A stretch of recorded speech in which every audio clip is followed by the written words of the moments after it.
Assalamualaikum warahmatullahi wabarakatuh, Bang Abdullah. Waalaikumsalam warahmatullahi wabarakatuh. Bagaimana kabar di pagi hari ini, Bang Abdullah? Sehat ya? Alhamdulillah Baik. sehat.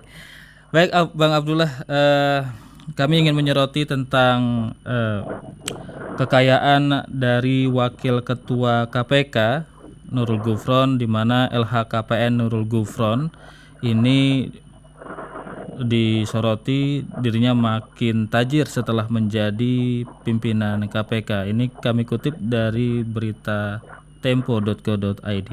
Sebagai pengamat anti korupsi dan juga sebagai seorang aktivis, apa tanggapan dari Bang Abdullah? Iya, pertama menurut Undang-Undang Nomor 28 Tahun 99 tentang penyelenggara yang bebas dari KKN disebutkan bahwa penyelenggara negara itu wajib melaporkan harta kekayaannya sebelum, selama, dan sesudah menjabat. Nah, oleh karena itu maka Saudara Wakil Ketua KPK Gufron itu tentu saja ketika baru mendaftar menjadi calon pimpinan KPK maka harus menyerahkan laporan harta kekayaannya kepada pansel. Iya. Kemudian setelah sudah terpilih maka harus diumumkan sekali lagi. Nah, selama masa jabatan 4 tahun itu maka ada perubahan signifikan dalam harta kekayaannya harus laporkan ke KPK. Apa itu perubahan signifikan? Misalnya waktu belum jadi wakil ketua KPK tidak punya mobil atau tidak punya rumah, kemudian jadi wakil ketua KPK membeli rumah atau membeli mobil atau membeli tanah yang harganya signifikan harus dilaporkan ke KPK yang tidak perlu menunggu setahun, 2 tahun atau selama jabatan. Begitu ada perubahan kekayaan secara signifikan langsung lapor ke KPK. Atau sebaliknya ketika menjabat KPK punya mobil, punya rumah, tapi kemudian dijual mobil itu atau dijual rumah seperti itu, maka itu ada perubahan kekayaan secara signifikan, itu harus dilaporkan. Itu yang pertama. Yang kedua, seorang pejabat penyelenggara negara khususnya KPK tidak boleh rangkap jabatan fungsional apapun karena di KPK diberlakukan sistem single salary, jadi hanya gaji tunggal. Jadi kalau beliau itu dekan satu universitas di Malang atau di Mas, saya lupa lagi itu harus melepaskan jabatan sebagai bahkan kemudian sebagai dosen pun juga harus berhenti jadi dosen atau non-aktif menjadi dosen atau istilah yang lain cuti tanpa gaji. Kalau di Malaysia itu disebut cuti tanpa gaji,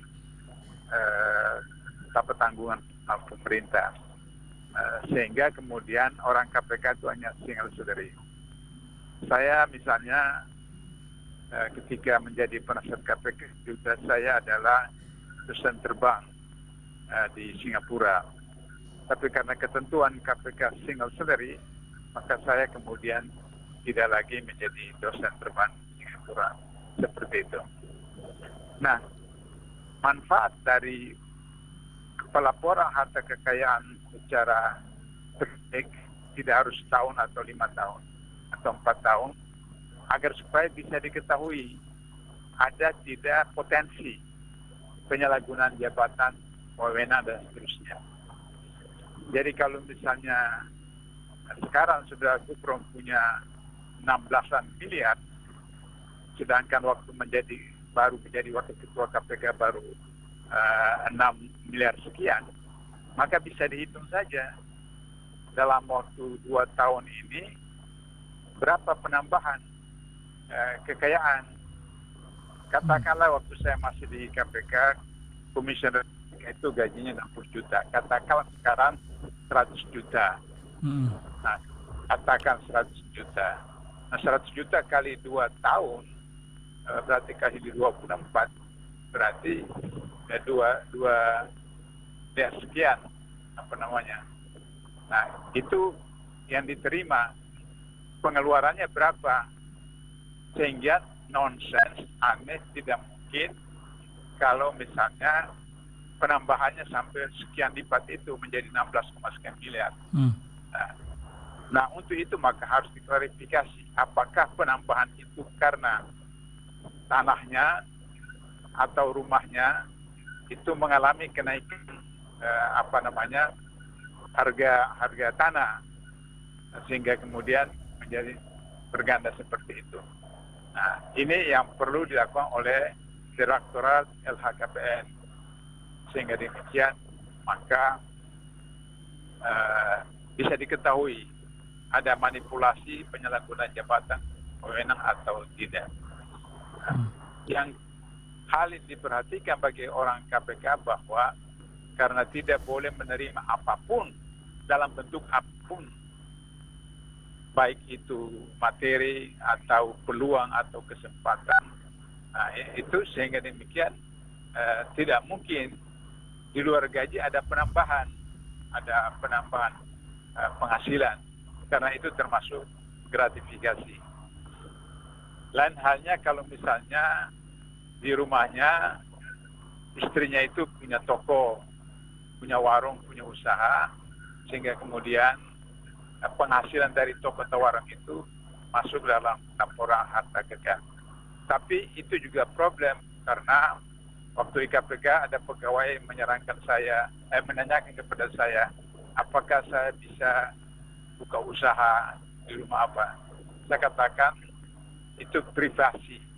Cuma bisa terjadi apa yang disebut dengan konflik of interest, bahwa kemudian ketika istri atau suami, jadi orang KPK itu sendiri, pejabat KPK itu tidak boleh berbisnis, tapi katakan istrinya atau kalau pegawai KPK perempuan suaminya itu punya usaha bisnis apa, maka akan terjadi konflik of interest. Karena pergi belanja barang, dibilang ini siapa, istrinya Pak Abdullah misalnya, penasihat KPK, maka ada konflik of interest. Oh, karena ini penasihat KPK mau beli, seperti itu. Sehingga begitu terjadilah konflik of interest itu. Nah, oleh karena itu maka saudara Gufron ini apakah juga punya usaha, punya bisnis seperti itu. Di dalam ketentuan Undang-Undang nomor 28 dan Undang-Undang 30 2002 tentang KPK bahwa tidak boleh melakukan kegiatan-kegiatan bisnis atau profesinya, apa lawyer, apakah dosen, apa itu harus berhenti. Nah, di sini saya memberi catatan kepada Direktur LHKPN KPK itu yang kurang berfungsi dengan optimal. Paling tidak selama 8 tahun saya di KPK, tidak ada satu kasus yang dibawa oleh Direktur LHKPN ke taraf penindakan. Jadi kasus korupsi yang dilakukan oleh KPK berdasarkan harta kekayaan itu seingat saya tidak ada. Di waktu saya di KPKPN sebagai salah seorang wakil ketua KPKPN sebelum KPK, saya melaporkan 10 anggota DPR MPR di Mabes Polri sebagai dugaan melakukan KKN seperti itu. Nah, ini barangkali yang harus dilakukan oleh Direktur HKPN dan pimpinan KPK harus mengumumkan kepada publik kenapa sampai Gufron mempunyai harta yang begitu signifikan dalam waktu 2 tahun menjadi wakil ketua KPK. Baik, Bang Abdullah, dalam keterangannya kepada wartawan yang dia mengatakan, yang kami kutip juga dari bisnis.com, bahwa Nur Gufron ini menjelaskan bahwa sebagian besar aset tanahnya dan bangunannya ini dibeli dari lelang negara. Sementara itu, dia juga katanya memiliki 3 kos-kosan yang berlokasi di Jember, Jawa Timur dengan total sekitar 70 kamar. Bukan hanya itu saja, ini Gufron juga memiliki usaha kolam pancing yang luasnya sekitar 1 hektar. Ini penjelasan beliau kepada awak media ketika dikonfirmasi terkait aset kekayaannya. Bagaimana Bang Abdullah? Ya, itu yang tadi saya katakan. Kalau punya dunia usaha, maka itu ada potensi konflik of interest. Iya. Karena jika orang di kampung tempat tinggal itu tidak orang banyak pelanggan untuk datang beli, berkomunikasi, maka kemudian ketika jadi pejabat orang akan datang begitu karena mengharapkan nilai lebih. Atau misalnya belanja di perusahaan lain atau katakanlah di pengusaha lain, karena ini pejabat maka cenderung untuk diberikan harga murah seperti itu. Nah, ini yang termasuk dalam gratifikasi. Jadi apakah Saudara Gufron punya usaha-usaha itu memperhatikan aspek-aspek konflik of interest itu. Yeah. Ketika wali kota Gubernur Yaman, wali kota Basra itu datang cuti ke Madinah, waktu itu Umar Ibn Khattab jadi khalifah. Wali kota ini bawa banyak sekali harta. Terus kemudian Umar tanya, dari mana kamu dapat harta itu? Kata si wali kota ini, saya bisnis. Loh, saya tugaskan Anda jadi wali kota. Kenapa Anda bisnis? Kalau Anda jadi bisnis pengusaha, ya siapa yang urus rakyat?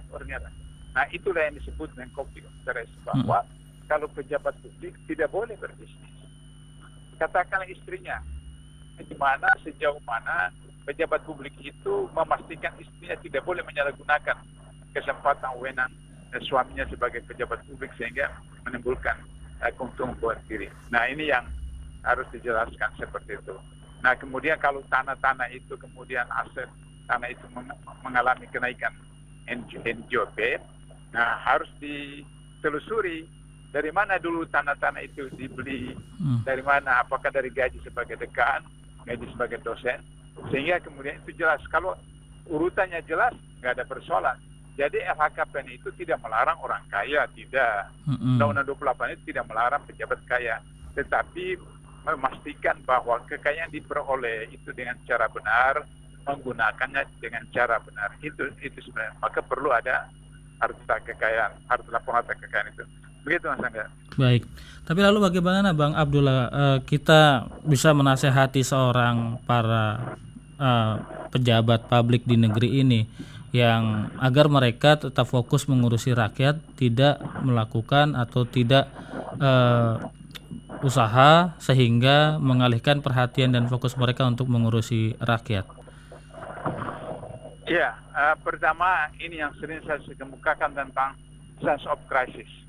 Ketika Umar jadi khalifah, dalam Al-Quran disebutkan tentang berapa persen dari kepala negara khalifah mendapat ghanimah itu. Jadi ketika Umar jadi khalifah, peperangan luar biasa banyak dan umat Islam mendapat pampasan perang yang banyak sehingga Umar itu punya kekayaan luar biasa.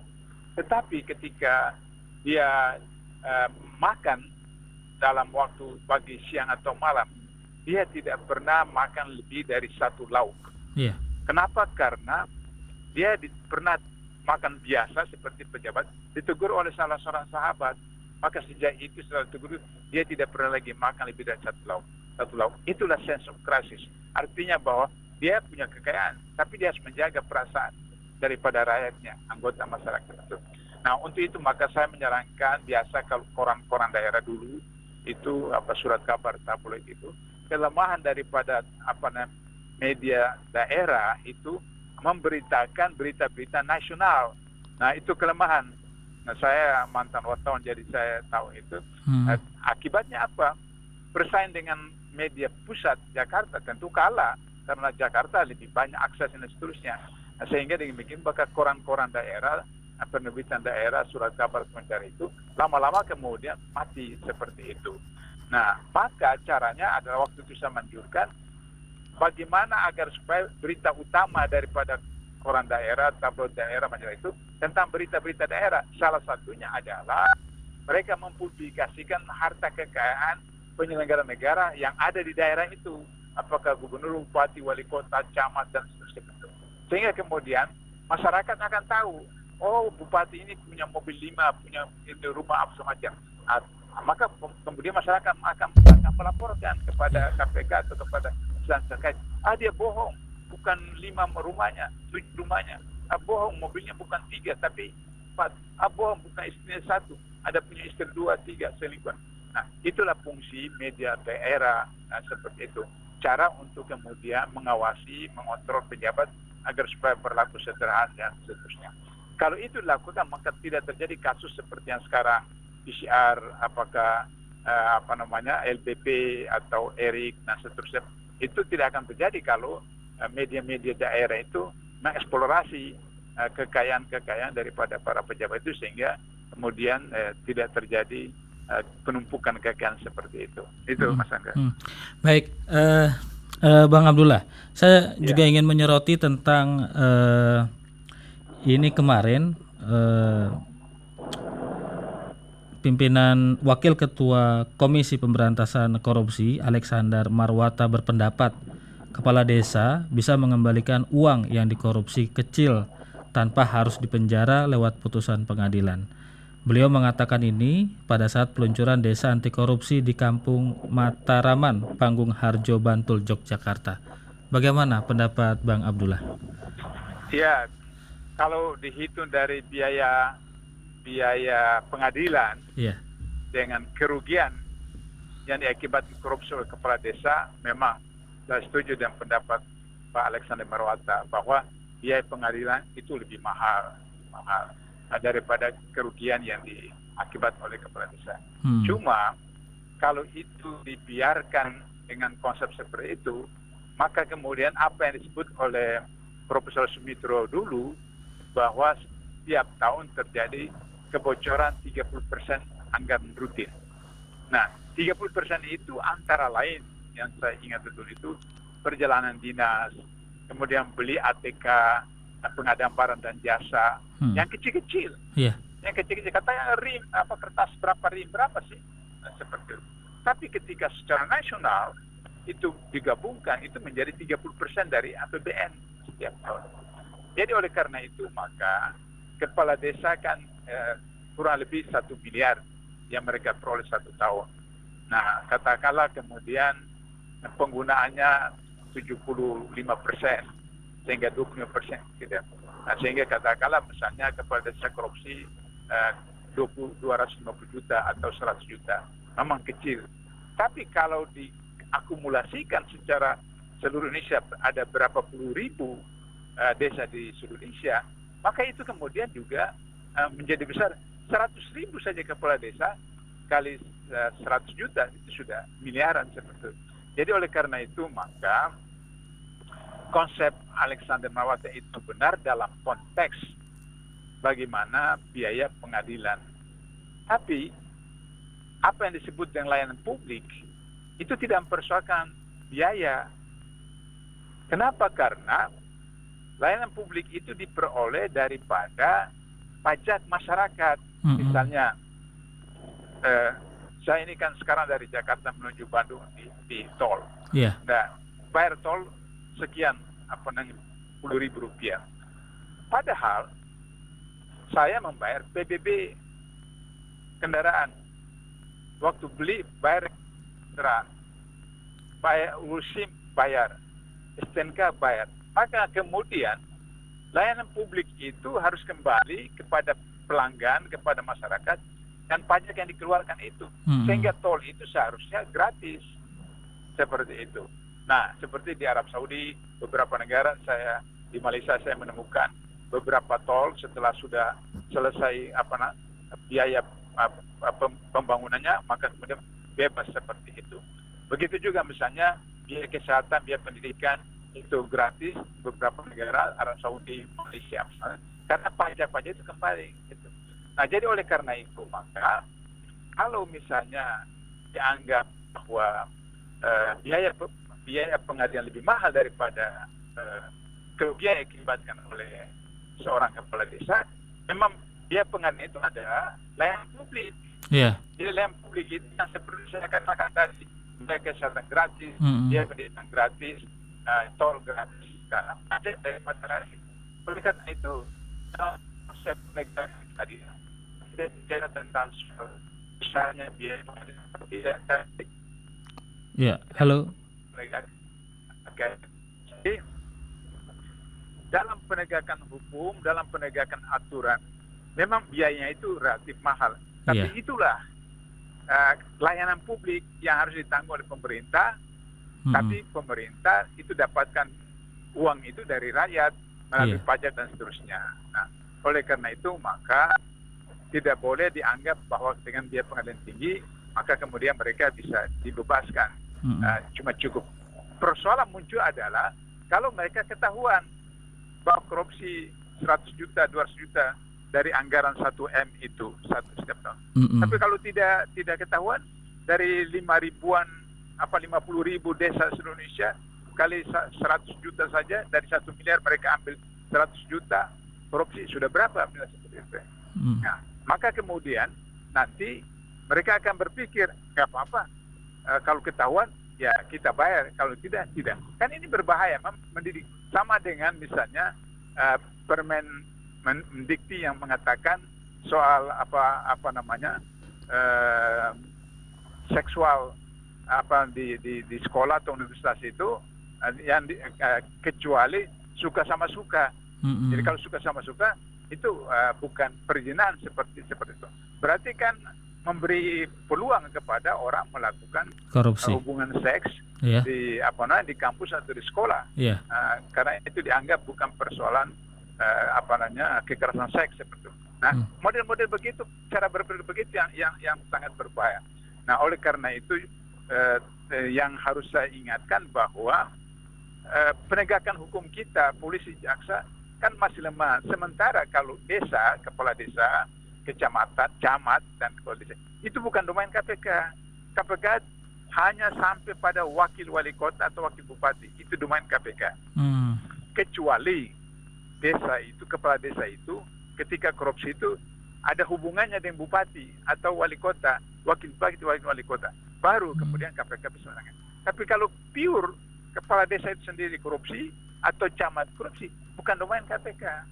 Nah, ini berbahaya, kecuali kalau polisi dan jaksa kita sudah hebat, baru bisa kemudian kalau misalnya kepala desa korupsi 50 juta, 100 juta, enggak usah diadili, kembalikan saja uang, itu bisa. Tapi sekarang ini masih kondisi seperti itu. Itu Mas Angga.